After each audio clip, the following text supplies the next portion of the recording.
Okay, so our next topic is visual field effects. But before moving on to visual field effect, I would like to show you a picture at first of it. So here is the picture. All right. So this shows the left eye. This is the right eye. Now you have to carefully look that this is the temporal side of the left eye, and this is the nasal side of the left eye. This is the temporal side of the right eye. This is the nasal side of the left eye. Now look at it. The red line, it moves on like this.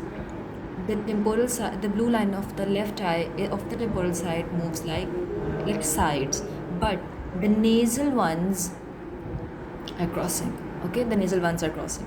Secondly, this is the retina. This is the optic nerve. Okay, this is the optic nerve. This is the optic chiasm. This is the optic tract. This is the geniculate nucleus, and this is the optic radiation. This is the superior optic radiation, like from these dark ones, and this is the inferior optic radiations, and that's how I will tell you. So this is the main structure. These were the main structures. Now let us move towards the main point. If there is lesion here, then there will be a visual field effect, like central visual field effect, which is known as central scotoma. All right. If it is this, like the optic nerve, it is on the right side. There is no crossing yet, so left eye can't be affected. So there will be temporal loss plus the visual plus the nasal loss of the right eye. I hope everything is clear till now. Now the optic chiasm, as it is the optic chiasm, all right, and the patient will be affected by the crossing. Okay, the crossing. So it will be bitemporal hemianopia. Always remember that whenever it is the vertical lesion, then this will be vertical lesion of optic chiasm. This will be bitemporal hemianopia, and if there is a horizontal lesion of the optic chiasm, there will be binasal hemianopia. All right. Now next, D, G, and H. Okay, where is it? D, G, and H. They will be contralateral homonymous hemianopia, because it is the complete. See, it is not superior, inferior, or the upper region or the lower region. It is complete. See, H, complete lesion. G, complete lesion. D, complete lesion. So there will be contralateral homonymous hemianopia. Okay, it will not be right-sided. Okay, because if you look at here, the optic nerve came from the other eye. All right. So if it is, if the lesion is here, the optic tract, complete optic tract lesion, complete in both superior and inferior radiations, and it is the both. Okay, calcarine fissure we call them. So they will be contralateral homonymous hemianopia, left-sided homonymous hemianopia. Next, E and J. Look at it. This is the J, and this is the E. So E is the superior. Whenever it is a superior, okay, radiation lesion, it is radiation. Okay, superior optic radiation lesion, there will be, of course, the contralateral superior quadrantinopia. All right, and if it is inferior radiation, there will be contralateral inferior quadrantinopia. All right, next comes the K. Okay, so K, if will be there if the posterior cerebral artery is occluded. Okay, so if the posterior cerebral artery is occluded, just like the lesion of H, then we call this the contralateral homonymous hemianopia, but with macular sparing. But this does not come most of the time in exams. I just show you this for the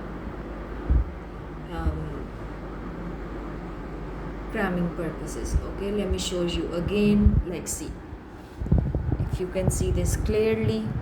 Okay, this is another picture I found for you, and let me move to the topic. Okay, now look at it. The main points of the exam are: left homonymous hemianopia means visual field defect to the left. Okay, visual field defect to the left. It means that lesion of right optic tract. I told you the optic tract and optic nerve are different. Let me show you again if there is any query. to anyone, this is the optic tract, this is the optic nerve, this is the optic radiation. And if it is optic tract of left, there will be blindness in the right side of the eye. All right. Homonymous quadrantinopias. The best mnemonic is BITS. So if it is inferior, then the lobe involved is the parietal, and if it is superior, the lobe involved is temporal. And if it is incongruous defects, I will let you know about this also. If it is incongruous defects, then the optic tract lesion will be there, and if it is the congruous, then there will be optic radiation lesion or optical cortex. Now let me tell you that. A congruous defect simply means complete or symmetrical visual loss. However, the incongruous defect means incomplete or asymmetric. All right. Okay. So when it is the incongruous defect, which is the incomplete, and remember, incongruous, incomplete, incongruous, incomplete, congruous, complete, congruous, complete. Okay. So when it is incongruous, there will be lesion of optic tract, the upper ones. All right. Let me show you again. This, and if it is incongruous, then optic tract, and if it is congruous, then optic radiation.